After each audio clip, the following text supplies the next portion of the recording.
My husband of 2 decades, a man I single-handedly steered to a city council victory, told me I no longer looked the part for his new life and demanded a divorce. He thought I would just disappear quietly.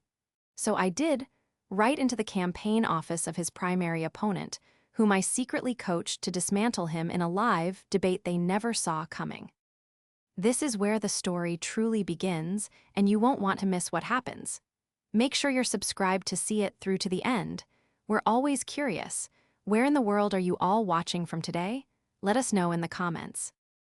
The celebratory champagne was still cold in the refrigerator, its foil-wrapped cork untouched. For 2 years, every ounce of my energy, every late night, and every skipped meal had been a sacrifice laid at the altar of Julian Thorne's ambition. I had been the architect of his victory, the ghostwriter of his speeches, the strategist who turned a charismatic but unfocused man into a viable political candidate. When the election results came in, showing he'd won his city council seat by a comfortable margin, the exhaustion that hit me was profound. It felt like I hadn't properly slept in months. I remember leaning against the kitchen counter, the hum of the fridge a low, steady comfort, thinking that now, finally, we could rest. Now, we could be a team again, not just a campaign. Julian walked in, his suit jacket off, his tie loosened. The smile he wore wasn't the warm, shared smile of a partner, but the polished, practiced smile of Councilman-elect Thorne. It didn't quite reach his eyes. He poured himself a glass of water, ignoring the champagne completely. "We need to talk, Madeline," he said, his voice stripped of the triumphant energy I expected. I nodded, my body aching. "I know, we can finally plan that vacation, maybe that little coastal town we talked about." He took a slow sip of water, his gaze drifting over me as if he were assessing a piece of furniture that no longer fit the room. "It's not about a vacation," he said. He set the glass down with a soft, definitive click. "I want a divorce." The words hung in the air, so alien and cold they didn't seem to belong in our kitchen, in the home I had built around our life together. I felt a laugh bubble up in my chest, a hysterical, disbelieving sound. "What? Julian, you're just tired. We're both tired. We've been through a war together." "No, I've been through a war," he corrected me, his voice sharpening. "And I won. Now comes the next phase, the long game, the climb." He gestured vaguely, as if indicating a future I wasn't a part of. "And to do that, I need a wife who looks the part." The air left my lungs. He wasn't looking at me, but at my reflection in the dark kitchen window. He saw what I knew was there. A 46-year-old woman with stress lines etched around her eyes, her hair pulled back in a simple, functional ponytail, wearing a faded university sweatshirt because it was comfortable after a 20-hour day. I had been in the trenches, running logistics, polling data, and donor calls. I hadn't had time for salon appointments or boutique shopping. I was the campaign manager, not the campaign's face. "Looks the part," I whispered, the words feeling like shards of glass in my throat. I don't understand." "Maddie, it's not personal," he said, which was the most personal and cruel thing he could have said. "It's politics. It's about image. Optics. The galas, the fundraisers, the photo ops, they require a certain polish." He finally met my eyes, and there was no warmth there, only a chilling, final ambition. "You're brilliant behind a computer screen.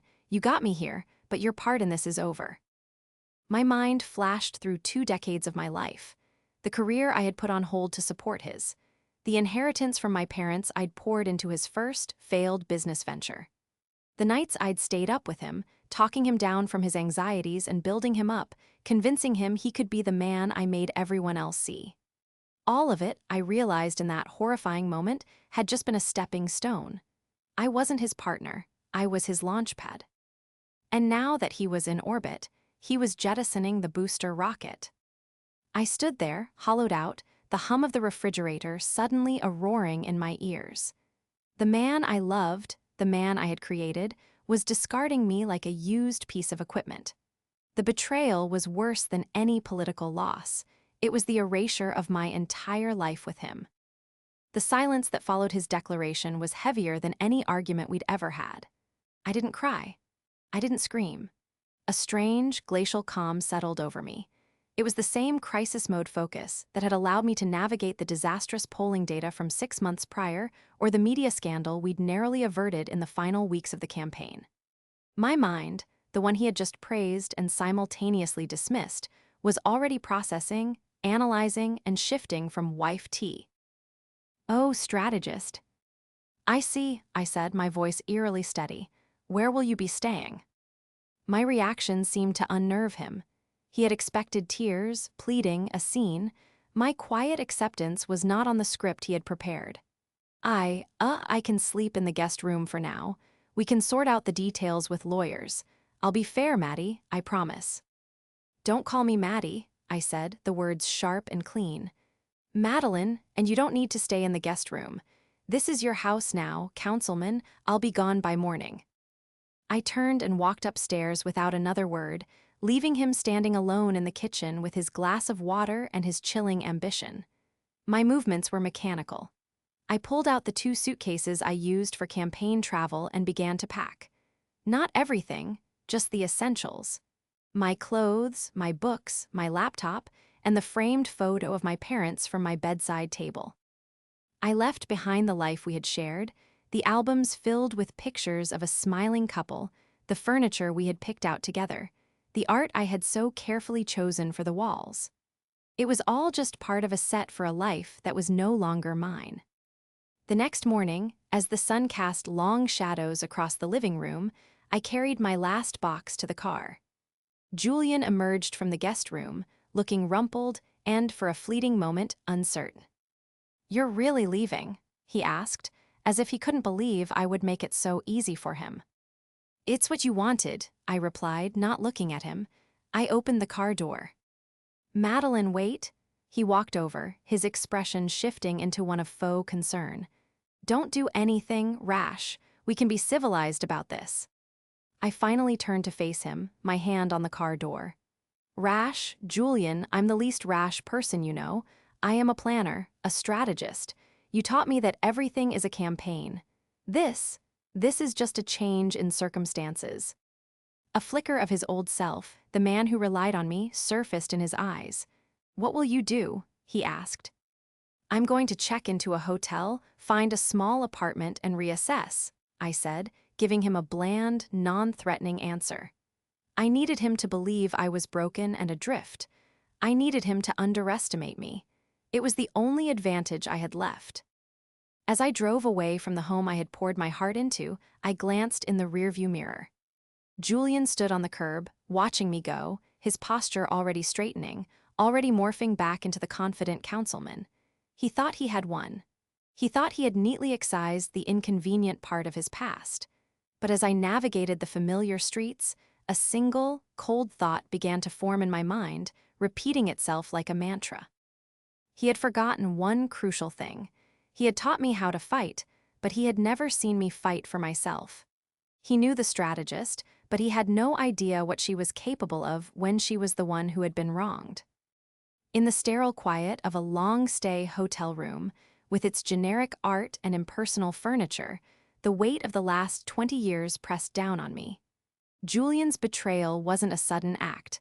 Looking back, it was the logical conclusion of a story I had helped him write. He was a man built on a foundation of my making. When I met him, Julian Thorne was a junior sales executive with a dazzling smile and a talent for telling people what they wanted to hear. He had ambition, but it was like a scattered handful of seeds thrown on barren ground, no direction, no plan. I was completing my master's degree in public policy, fascinated by the mechanics of change and the strategy of communication. I saw his raw charisma as a tool, something that, with the right guidance, could be shaped into a force for good. Or so I believed. I was the one who encouraged him to leave sales and get involved in local community boards. I wrote his applications, coached him for his interviews, and sat in the back of dreary town hall meetings taking notes for him. When he decided to run for city council, everyone called it a long shot. He was up against established names, people with real political pedigrees. But I knew how to build a narrative. I quit my job at a promising consulting firm to become his unpaid, full-time campaign manager. Our home became a war room. The dining table was permanently covered in polling data, fundraising lists, and drafts of speeches. I learned the names of every key donor, every community leader, every local journalist. I crafted his platform from scratch, spending hundreds of hours researching zoning laws, municipal budgets, and transit proposals. Topics Julian himself found mind-numbingly dull. He was the performer. I was the writer, director, and producer of his show. "Just tell me the 3 main points, Madeline," he'd say, waving a hand dismissively at the detailed policy brief I'd prepared. "I'll handle the charm." And he did. He could walk into a room and win it over in 5 minutes. But the words he was speaking, the ideas he was selling, were me. His passion was for the spotlight. My passion was for the work. I convinced myself that it was a partnership, that his success was our success. I ignored the subtle shifts in his behavior, the way he started referring to his campaign as my campaign, the way he'd introduce me at events as my wonderful wife who helps out with the paperwork. He was slowly, methodically writing me out of the story long before he asked for the divorce. His obsession with image should have been my first major warning sign. Early in the campaign, we'd been invited to a high-profile fundraiser. I had planned to wear a simple, elegant black dress. Julian saw it laid out on the bed and frowned. "Is that what you're wearing?" he'd asked. "It's classic," I said, confused. "It's fine, it's just Helen Sterling is going to be there. Her husband is on the zoning commission. She always looks like she just stepped out of a magazine." He didn't have to say anything more. His message was clear: you don't measure up. I ended up buying a new, more expensive dress I didn't even like, just to appease him, just to make sure I looked the part for that one evening.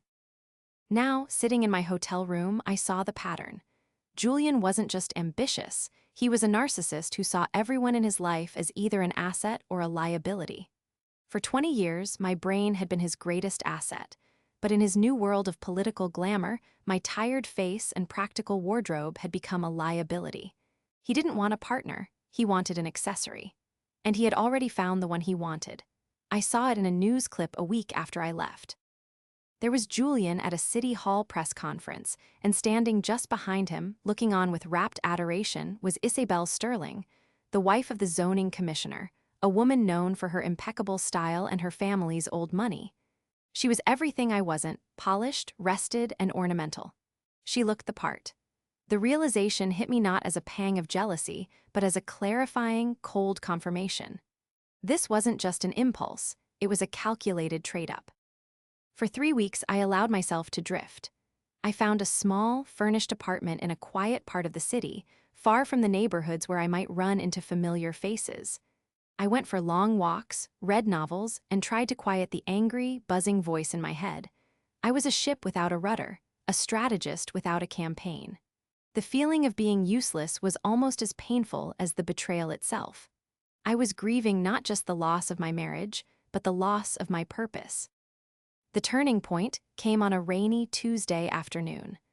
I was aimlessly scrolling through the local news on my laptop when I saw an article headlined, "Councilman Thorne faces primary challenge from university professor."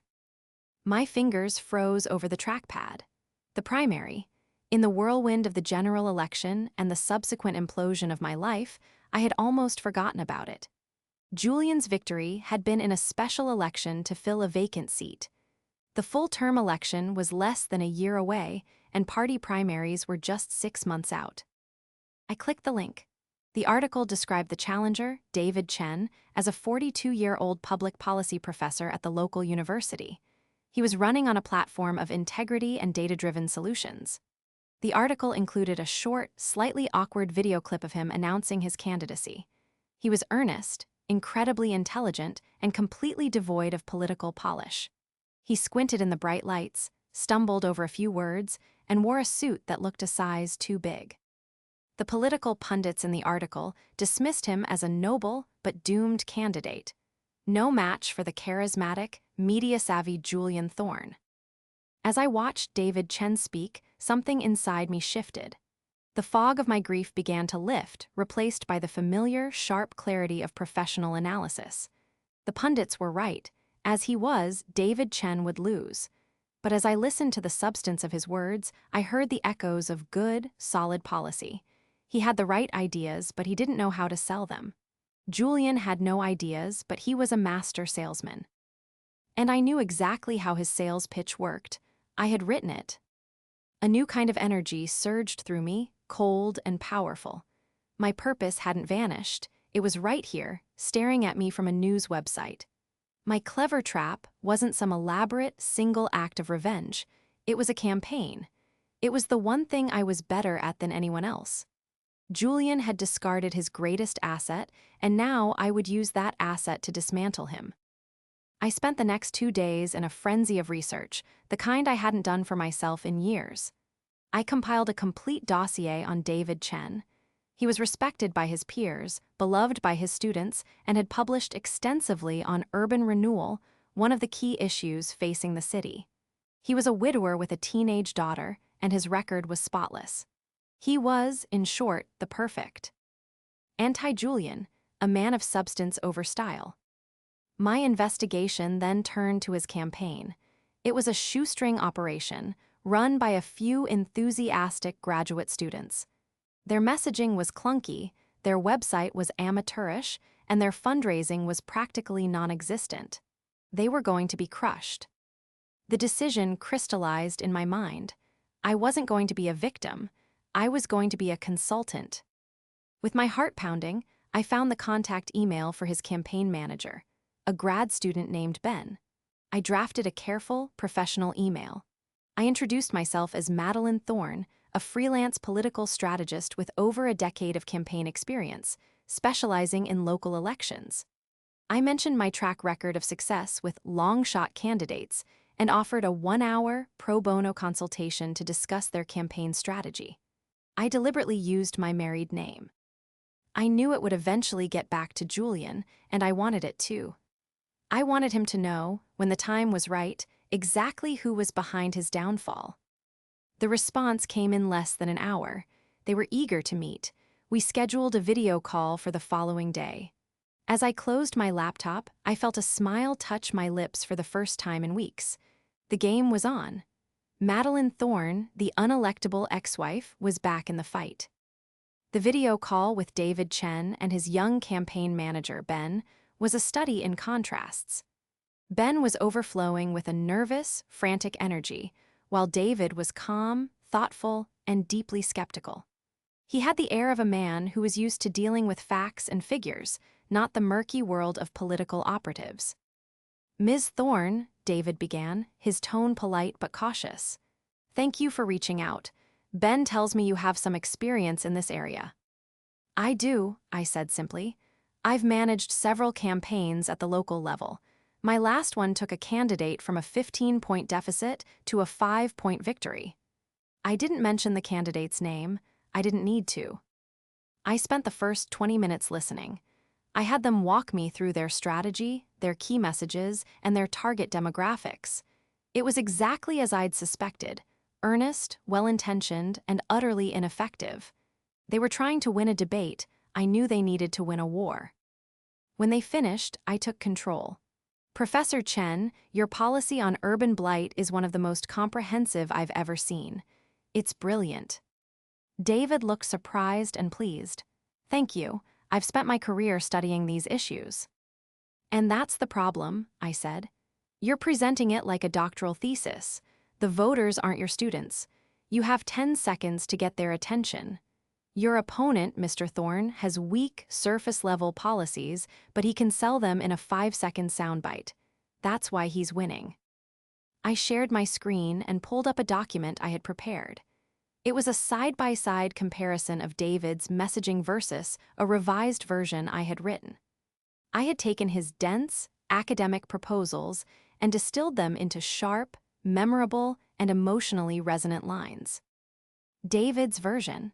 My multi-phase initiative focuses on the strategic redevelopment of underutilized commercial corridors through public-private partnerships and targeted tax incentives. My version, Julian Thorne sees empty buildings. I see new businesses, new jobs, and safe streets for our kids.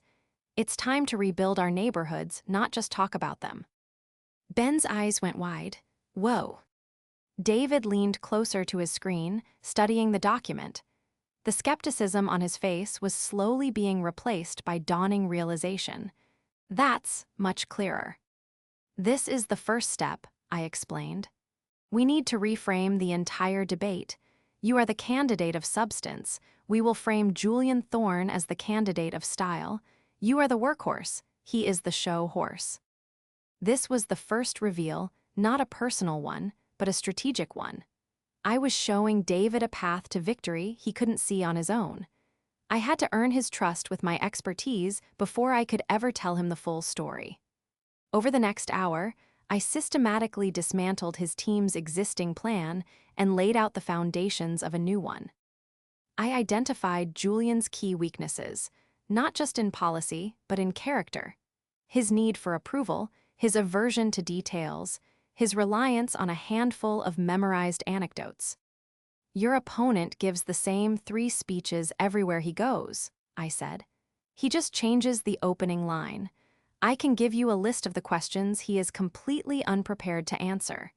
He has a glass jaw, but nobody has ever tried to land a punch. By the end of the call, the atmosphere had transformed. David Chen was no longer a skeptical professor. He was an engaged candidate. He saw that I possessed an unnervingly precise understanding of his opponent.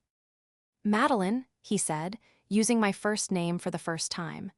This has been more illuminating than the last 3 months of campaigning combined. Your insight into Thorne's strategy is remarkable. It's as if you were in the room when he planned it. I held his gaze through the camera, my expression unreadable. Something like that, I said. So, here's my offer. I will work as your lead strategist through the primary. I'll take a reduced fee with a bonus contingent on you winning. All I ask for is complete control over messaging and debate preparation. David looked at Ben, who was nodding so enthusiastically his head was a blur. David turned back to me, a decisive look in his eyes. You're hired. The confrontation was not with Julian. It was with his legacy. I had spent years building the myth of Julian Thorne, the political prodigy. Now, I had just been hired to tear it all down. As I disconnected the call, I felt the satisfying click of a chess piece being moved into position. The trap was now being set. The next few months were a blur of intense, focused work. I operated from my small apartment, a secret weapon hidden in plain sight. David Chen's campaign was reborn. We launched a new website with clean, powerful messaging. We started running targeted digital ads that highlighted the stark difference between David's detailed plans and Julian's vague promises. We held town halls in communities Julian had ignored, where David, coached by me, learned to connect with voters on a personal level. Slowly but surely, the needle began to move. David's name recognition went up. Small dollar donations started pouring in. The local political blog, which had initially dismissed him, ran a piece titled, "Is David Chen the Real Deal?" The first sign that Julian was rattled came in the form of a phone call. "Madeline, it's Julian." His voice was laced with an unfamiliar strain. He was trying for casual, but I could hear the tension underneath. "Julian, to what do I owe the pleasure?" I asked, keeping my tone cool and neutral. "I was just calling to see how you were doing. Settling in okay?" It was a transparently false pretext. "I'm fine, thank you." There was a pause. Then he got to the real reason for his call. "So, this David Chen fellow, he's getting a bit noisy. Did you see his latest ad, the one about fiscal responsibility? The messaging is surprisingly slick for a college professor." I almost smiled. I had written the script for that ad myself. "I hadn't noticed," I lied smoothly. "Right, well, it's nothing to worry about. The man has the charisma of a filing cabinet. He'll be a non-issue come debate night." He was trying to convince himself as much as me. He still saw me as his confidant, his sounding board, completely oblivious to the fact that I was the architect of his growing anxiety. The call ended, and I felt a surge of cold triumph. He had no idea. He was so blinded by his own ego that he couldn't imagine me as anything other than the sad, discarded wife he had left behind. My work with David intensified as we prepared for the first televised debate. This was where the election would be won or lost. My strategy was twofold. First, David had to be unimpeachable on policy. We spent weeks drilling every detail of the city budget, every zoning ordinance, every line of Julian's voting record. Second, and more importantly, we were preparing for psychological warfare. I knew Julian's triggers better than anyone. I knew his tells, the way he'd touch his tie when he was unsure, the slight tightening of his jaw when he felt his authority was challenged. I knew his deep-seated insecurity about not being seen as intelligent or substantive. When he brings up his experience on the council, I instructed David during one of our marathon prep sessions, your response is this: experience is only valuable if you learn from it. Can you tell us, in your own words, the primary flaw in the city's current waste management contract? I can guarantee you, he can't. He voted on it, but he never read it. I did. David was hesitant at first. This feels personal. It's not personal, it's political, I said, turning Julian's own cruel words back on him. He is a man who has built a career on the work of others. He is a facade. It is your job to show the voters what's behind it, or rather, what is. To build David's confidence, I presented him with irrefutable proof. I had kept copies of all my campaign work for Julian. I showed David the early drafts of speeches Julian had given, covered in my handwriting. I showed him the detailed policy briefs that Julian had ignored. I wasn't just an advisor, I was the primary source. My God, Madeline, David said, looking at a complex budget analysis I had written. He took credit for all of this. He believes he deserves the credit, I corrected him. In his mind, his charm is the magic ingredient that makes it all work. We are going to show him, and everyone else, that charm doesn't pave roads or balance budgets. The spell was broken. David's hesitation vanished, replaced by a steely resolve. He saw that this W wasn't just about winning an election, it was about exposing a fraud. He was no longer just my candidate, he was my partner in this endeavor. The stakes had been raised, the case against Julian had been built, and the stage was now set for his public unraveling. The television studio was buzzing with a low, electric hum. I stood in the small, crowded green room with David and his team, watching the monitors. One screen showed the empty debate stage with its two podiums, bathed in harsh blue and red lights. Another showed the live feed from the news channel, with a ticking clock counting down the minutes to airtime. David was pacing slowly, reciting the key phrases we had rehearsed. He was nervous, but it was the focused energy of a well-prepared athlete, not the panicked fear of an amateur. I placed a hand on his arm and he stopped pacing. You've got this, David. Remember the plan. Let him talk. Let him walk right into the traps we've set. He nodded, his eyes meeting mine. For all the right reasons, he said, repeating the campaign slogan I had written for him. A producer called his name, and he walked out towards the stage. I retreated to a quieter corner of the room, my heart pounding against my ribs. This was it. 6 months of secret, relentless work, all culminating in this 1 hour. On the monitor, Julian strode onto the stage. He radiated confidence, his suit perfectly tailored, his smile camera-ready.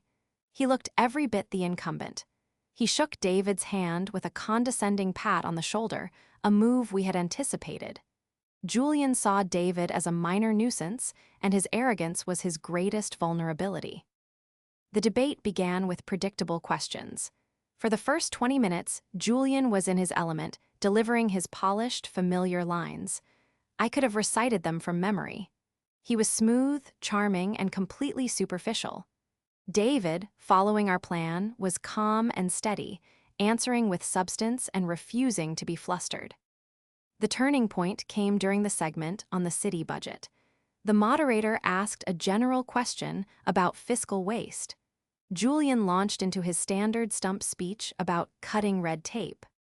Then David saw his opening. With all due respect to the councilman, David interjected, his voice calm but firm, talking about cutting red tape is easy. Actually doing it requires understanding the details. He turned to Julian. For example, the city's waste management contract, which you voted to approve 3 months ago, contains a glaring inefficiency in its fuel surcharge clause that will cost taxpayers an estimated $2 million over the next 5 years. Councilman, can you explain why you believed that was a good deal for the city? Silence. On the monitor, I saw Julian's smile falter. He touched his tie. He had no idea what David was talking about. I knew, because I was the one who had discovered the flaw in the contract weeks after the election, a detail I'd never had the chance to brief him on. Well, Julian began, stalling, these are complex documents, and we rely on committee recommendations. So you're saying you didn't read it? David pressed, his voice still even, but his question as sharp as a knife. Julian's face flushed. Of course I read it. I felt that the overall benefits outweighed the minor details. It was a disaster. He looked unprepared and incompetent. In the green room, Ben let out a choked gasp. I just watched, my expression unmoving. That was trap number 1. The rest of the debate was a systematic dismantling. David, armed with my opposition research, countered every one of Julian's points with hard facts and specific, uncomfortable questions. He was a surgeon, methodically exposing the rot beneath the polished surface. The final blow came in the closing statements. Julian went first, delivering a desperate, rambling speech about leadership and vision. Then it was David's turn. He looked directly into the camera. My opponent talks about vision, David said, his voice ringing with quiet authority. But a vision without substance is just a mirage. I am not a politician. I am a public servant, and I believe in doing the work. He paused, letting the words hang in the air. I'll be honest. 6 months ago, I wasn't ready for this. I had the ideas, but I didn't know how to translate them. But I was lucky. I found a mentor, a brilliant political strategist who was cast aside by someone who foolishly believed that image was more important than intellect. He didn't look at Julian, but every person on that stage, every journalist in the room, and thousands of people watching at home felt the weight of his words. That person taught me that true strength isn't about how you look in the spotlight, David continued. It's about what you do when no one is watching. She is the reason I am here tonight, and she is the kind of mind this city deserves. On the monitor, I watched Julian's face, the confident M. Ask had shattered. In its place was a look of pure, horrified realization. He finally understood. He looked small and exposed under the bright studio lights, a king who had just been publicly revealed to be wearing no clothes. He had been so worried about his wife not looking the part, he never realized he was the one who was unfit for the role. The fallout from the debate was immediate and catastrophic for Julian. The next day's headlines were brutal. Thorne toppled in primary debate, read the front page of the city's largest newspaper. Professor Chen exposes councilman's lack of substance. Political commentators who had once praised Julian's charisma now called him shallow and unprepared. His donors began to panic. His poll numbers, which had been so robust, went into a freefall. He tried to recover. He gave interviews where he attacked David for being overly aggressive and negative. But the damage was done. The public had seen behind the curtain, and they couldn't unsee it. He had built his entire identity on the illusion of competence, and in 1 hour, that illusion had been stripped away. 2 weeks later, the primary election was held. It wasn't even close. David Chen won by a margin of nearly 30 points. That night, I watched Julian's concession speech on TV from the joyous, bustling chaos of David's campaign headquarters.